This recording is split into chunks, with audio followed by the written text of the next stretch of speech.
नमस्कार, the morning show में आपका स्वागत है और मैं हूं आपके साथ ज्योति सांगवान। द मॉर्निंग शो की शुरुआत आज की बहुत बड़ी खबर के साथ और आज की बड़ी खबर ये रहेगी कि अफगानिस्तान के हालात को लेकर आज सुबह 10 बजे यूएनएससी की बैठक होगी। राष्ट्रपति गनी ने देश छोड़ दिया है। अमेरिका की ओर से 1000 अतिरिक्त जवानों की तैनाती की मंजूरी दी गई है।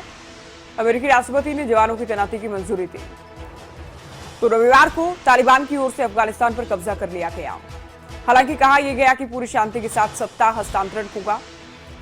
अफगानी गृहमंत्री लगातार ये कहते रहे कि काबुल पूरी तरह से सेफ है, सुरक्षित है, लोगों को डरने की जरूरत नहीं है। दूसरी ओर तालिबानी प्रवक्ता, तालिबानी नेता और लड़ाके ये कहते रहे किसी आम नागरिक पर हमला नहीं किया जाएगा, यहां तक कि सेना का जवाब भी नहीं दिया जाएगा। काबुल के दरवाजे तक तालिबान के लड़ाके पहुंच चुके थे और उसके बाद पूरी तरह से स्पष्ट हो चुका था कि अब तालिबान पर कब्जा हो चुका है। अब सत्ता हस्तांतरण की बारी है, सरकार किसी भी वक्त बदल सकती है। इस बीच अमेरिका की ओर से अफगानी राष्ट्रपति को बचाने के लिए रेस्क्यू करने के लिए हेलीकॉप्टर भी भेजा गया और फिर खबर ये आई कि अफगानी राष्ट्रपति अफगानिस्तान छोड़कर जा चुके हैं।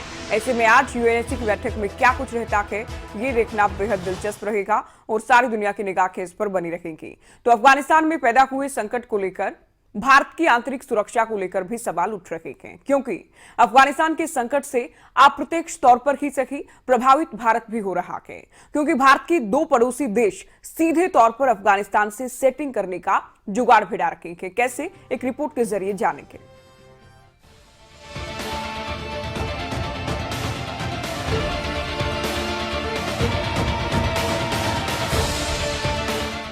तालिबान एक इस्लामिक कट्टरपंथी संगठन है, लेकिन बीते कुछ दिन से दुनिया भर के लिए हेडलाइंस वो है, खबर वो है और दुनिया भर के लिए ब्रेकिंग न्यूज भी वही है। 20 साल की भारत और अफगानिस्तान की दोस्ती पर तालिबान ने दरार डाल दी है। तालिबान ने अफगानिस्तान पर कब्जा कर लिया और दुनिया सब देखती रह गई।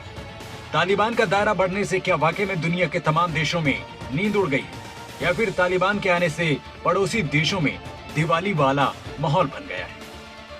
तालिबान इस्लामिक कट्टरपंथी संगठन है जिसकी सदस्यता पाकिस्तानी और अफगानिस्तान के मदरसों में पढ़ने वाले छात्रों को मिलती है। अफगानिस्तान शुरू से ही पाकिस्तान पर तालिबान का साथ देने का आरोप लगा रहा है, जिसे पाकिस्तान सरकार हालांकि खारिज भी करती रही है। लेकिन कहते हैं तस्वीरें झूठ नहीं बोलती और ये तस्वीरें बताती हैं कि पाकिस्तान के क्वेटा शहर में जश्न है अफगानिस्तान की इस बर्बादी पर। साफ है कि तालिबान को आईएसआई का साथ मिला है, लेकिन सवाल भारत और भारतीयों की सुरक्षा को लेकर है। भारत के लिए अफगानिस्तान का भविष्य बहुत मायने रखता है। सबसे बड़ी वजह इसकी भारत की कश्मीर में आतंकवाद को बढ़ने से रोकने की कोशिश है, जिसे बढ़ावा देने में तालिबान की भूमिका रही है। दूसरी बड़ी वजह पाकिस्तान का तालिबान प्रेम है। पाकिस्तान की तालिबान से ऐतिहासिक नजदीकियां रही, जिसके चलते भारत के हितों को पहले भी नुकसान हो चुका है। तालिबान चाहता है कि वो अफगानिस्तान में 1996 से 2001 के दौर के जैसा ही शासन करे और उसे दुनिया के देशों से अंतर्राष्ट्रीय मान्यता और पहचान मिले, ताकि वो अफगानिस्तान की चुनी सरकार और उसके सैनिकों को एक झटके में उखाड़ दे। लेकिन बड़े पैमाने पर पाकिस्तान की आर्मी, पाकिस्तान की आईएसआई और चाइना की कोशिश होगी कि वो अफगानियों को और तालिबानियों को हिंदुस्तान के खिलाफ कार्रवाई करने के लिए मजबूर करे। तो ये तो समय ही बताएगा कि उनके एश्योरेंस में कितना दम है। कुछ साफ तौर पर नजर आता है कि अगले कुछ दिनों में वो काबुल के ऊपर भी कब्जा कर लेंगे। उनको मान्यता चाहिए और मान्यता को निगाह में रखते हुए वो आश्वासन दे रहे हैं फॉरेन कंट्रीज़ को कि हम किसी भी प्रकार से आपकी एम्बेसीज को हमला नहीं करेंगे, इसलिए आपको अपने एम्बेसीज को खाली करने की आवश्यकता नहीं है। लेकिन कुछ कंट्रीज़ उनके आश्वासन को एक्सेप्ट नहीं कर रहे, जैसे कि यूके है, कनाडा है, अमेरिका है। वो अपनी फोर्सेस भेज रहे हैं अपने एम्बेसीज के स्टाफ को इवैक्यूएट करने के लिए। जिस तरह से पिछले कुछ महीने में तालिबान की आक्रामकता अपने इस्लामिक एजेंडे को लेकर बढ़ी है, उसने भारत समेत दुनिया के कई देशों की चिंताएं बढ़ाई। तालिबान ने बिना गोली चलाए अफगानिस्तान पर कब्जा कर लिया, लेकिन क्या तालिबान का ये चेहरा सिर्फ दिखाने भर के लिए? भारत को तालिबान की इन बातों पर शक है कि वो शांति चाहता है, क्योंकि अफगानिस्तान में जितनी तेजी और चालाकी से तालिबान ने कब्जा किया है, उसके पीछे पाकिस्तान का समर्थन भी। पाकिस्तान के हजारों लड़ाके तालिबान की मदद के लिए भेजे गए हैं। इसमें आईएसआई का भी हाथ है। पाकिस्तानी एजेंसी आईएसआई लगातार विदेशों खासकर इस्लामिक देशों में जिस तरह से भारत विरोध के बीज बोती रही है वो किसी से छिपी नहीं। पाकिस्तान की यही एजेंसी अब तालिबान के साथ मिलकर उसके लिए एनर्जी बूस्टर का काम कर रही है। इसीलिए इन हालातों ने पूरे मध्य एशिया में खलबली मचा दी। अफगानिस्तान में तालिबान का भारत को लेकर असर अगर जानना है तो इस तस्वीर को भूलना नहीं चाहिए।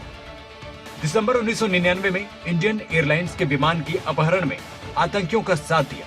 विमान को अफगानिस्तान में कंधार की जमीन पर लैंड कराया गया और उस दौर में कंधार पर तालिबान की हुकूमत थी। भारत को अपने यात्रियों को सुरक्षित निकालने के लिए 3 आतंकियों की रिहाई करनी पड़ी। भारत के 2 पड़ोसी देश पाकिस्तान और चीन, जिनसे फिलहाल रिश्ते अच्छे नहीं हैं, इन दोनों देशों की दोस्ती में इन दिनों काफी कुछ तालिबान के साथ पक रहा है। चीन लंबे समय से तालिबानी नेताओं के साथ चर्चा कर रहा है। उसे अपने मकसद में पाकिस्तान से भी मदद मिल रही है। चीन के साथ अफगानिस्तान पर भारत का कोई चर्चा उत्तरी लद्दाख और कई बॉर्डर इलाकों के कथित चीनी घुसपैठ और चीन की पाकिस्तान से नजदीकियों को ध्यान में रखे बिना नहीं हो सकती। फिर भी जानकार अफगान समस्या का हल करने के लिए चीन और भारत के साथ आने की वकालत कर रहे हैं। भारत के दोनों पड़ोसी देश तालिबान के साथ सेटिंग करने में बिजी। पाकिस्तान आज भले ही तालिबान के हर एक चीज पर जश्न मना रहा हो, लेकिन उसे भूलना नहीं चाहिए, अगर आप अपने पड़ोसी के घर में आग लगाएंगे तो आपका घर भी उसकी जद में आ सकता है। अगर अफगानिस्तान में तालिबान आउट ऑफ कंट्रोल हो गया तो आने वाले समय में वो पाकिस्तान में भी तबाही मचा सकता है और फिर उसे रोकना आर्थिक रूप से कंगाल हो चुके पाकिस्तान के लिए नामुमकिन हो जाएगा। न्यूज़ डेस्क रिपोर्ट, खबरें अभी तक।